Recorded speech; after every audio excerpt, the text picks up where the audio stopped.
Magandang umaga, kumusta po? Narito po ulit ang update natin para sa lagay ng ating panahon.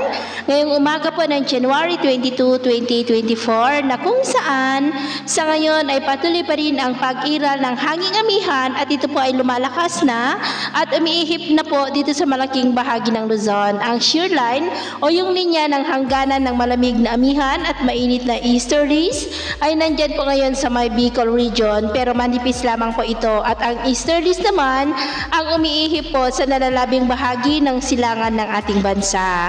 At sa ating long range forecast, wala pa naman pong bagyo na nakikita na tatawid dito sa ating bansa for the next 5 to 7 days. Pero nananatili pa rin na may isang banta ng posibleng bagyo bago matapos ang buwan na ito at ang development nito ang ating babantayan. At sa lagay ng ating panahon, ngayong madaling araw ay maayos pa rin ang panahon sa malaking bahagi ng ating bansa pero may tsansa pa rin ng mga isolated rains.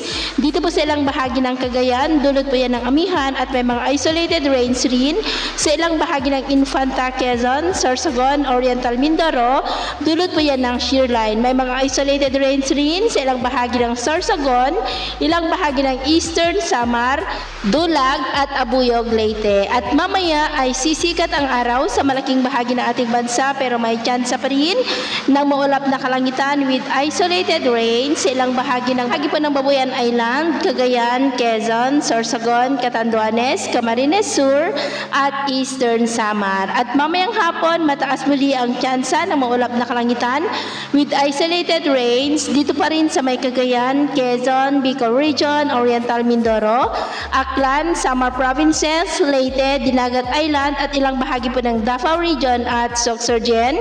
Kaya mag-ingat po tayo sa posibleng banta ng mga pagbaha at pagguho ng lupa.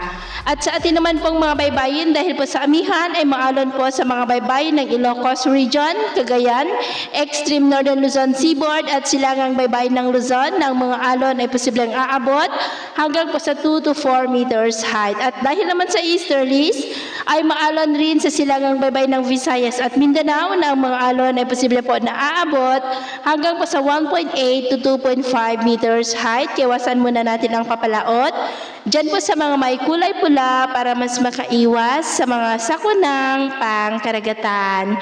So, ito po ang latest update natin sa araw na ito. At ako po muli si James na nagsasabing sa kahit anong pagsubok po na darating sa ating buhay, huwag po tayong mawawalan ng pag-asa. Thank you and God bless.